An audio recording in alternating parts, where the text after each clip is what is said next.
होस्टेलमा घरको याद आउँदा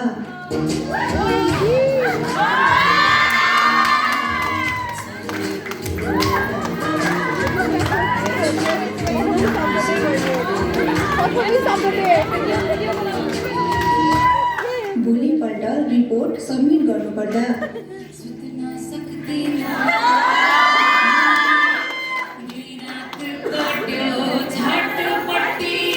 फर्स्ट टाइम स्क्रब ड्रेस लाउन पाउँदा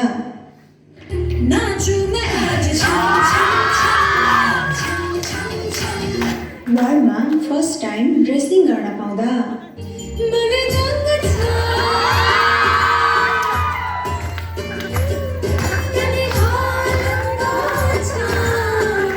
जब पेसेन्टले सिकालु भनेर ब्लड तान्न नदिएपछि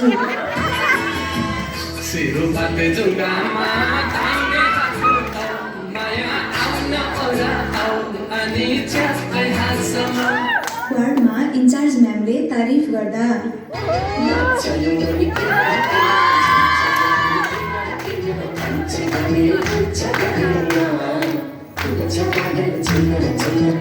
म्यामले एक दिनमै केस स्टडी सबमिट गर्न भनेपछि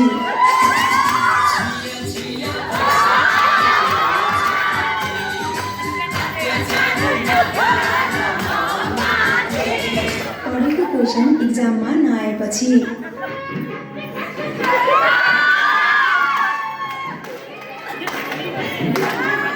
साथीले इक्जाममा आफ्नो एन्सर नदेखाएपछि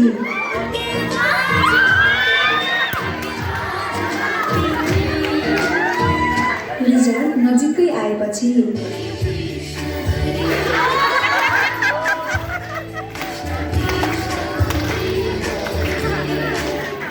क्लासमा एसीको आश गर्दा गर्दै